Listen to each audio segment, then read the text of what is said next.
Before my divorce, I used to wonder, what is it that I was feeling that was really lacking in the relationship?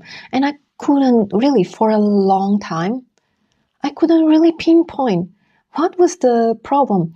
And there were times I was wondering, maybe there's a lack of romance, or I don't know, what is even romance? Like grand gestures, like movie stuff, Disney stuff? I don't really know. And it wasn't until I actually dove deeply in personal development that I actually understood, what we lacked and what so many couples in this world they struggle with is basically the foundations in the relationship. And it is usually the emotional safety and the acceptance and the connectedness in a relationship.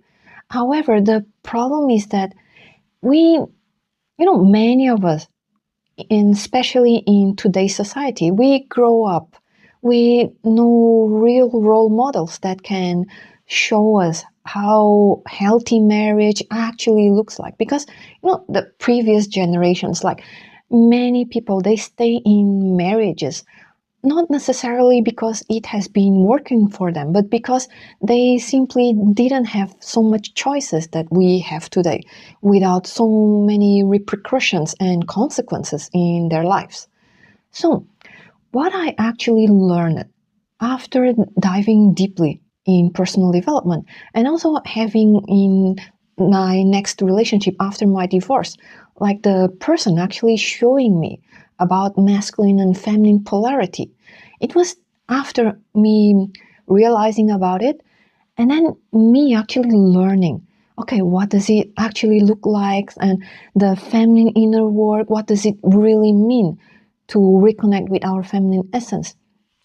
After all this, that I began to understand that we were fundamentally lacking this masculine feminine polarity.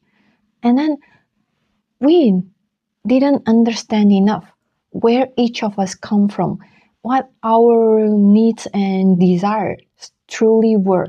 And we were taking things personally. And then we were reacting towards each other. We were defensive towards each other.